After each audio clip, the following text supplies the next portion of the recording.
Dneska je celkom dlhý deň pred nami, je 9 hodín a musím si spraviť make-up, aby mi vydržal až do večera, možno do rana.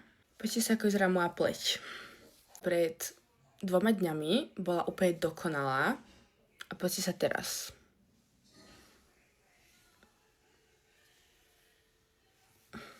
Tak vám idem ukázať, že ako sa to snažím zakryť. A nechcem ani nejaký extra silný make-up, lebo nemám rada si takto na tie pupaky pchať kilo make-upu, lebo mi to nedrží na tých pupakoch, ale tak musíme to nejako zakryť. Keď to bude vyzerať zle, tak si to dám celé dole a dám si na to iba pimple patches a pôjdem tak a kašlem na všetkých, ich si o mne myslia. Hoci čo. Dobre, teraz som si zobrala tento Maybelline Make-up a idem si ho vyskúšať dať na tie pupaky.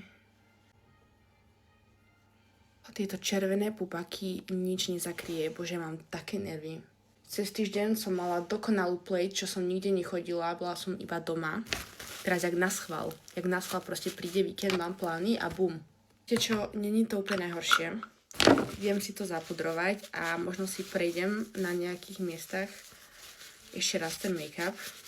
A rovno vám poviem aj v plány, teda aké sú na dneska. Ideme na fašiangy, tuto do dediny a ideme tam aj pomáhať skôr.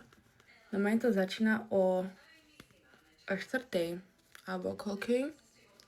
A my tam asi pôjdeme skôr, lebo sa tam bude variť aj guláš.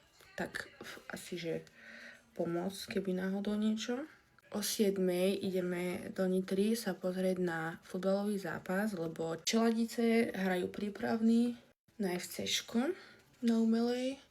Čiže pôjdeme tam a večer asi pôjdeme k mojej sestre, lebo je ten Clash, oni to chcú pozerať. Dobre, teraz keď tam je zapudrované, tak si dám ešte jednu vrstvu na tie pupaky, také čo mám červené. Viac to už nepôjde, hlavne tieto tuto hore a na nose. Toto celkom dobre zakrylo, ja mám strašne rada tento make-up, ten tiež dobrý od Maybelline. Ideme na bronzer a použijem taký troška do oranžová bronzer.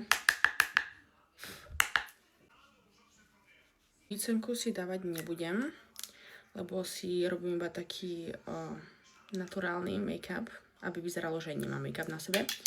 Trošku si vyplním obočie, ale to iba tak jemne. Už nebudem nič viac robiť, nechám si to takto. Myslím si, že je to celkom dobre, celkom som zakryla tie pupaky. Bye!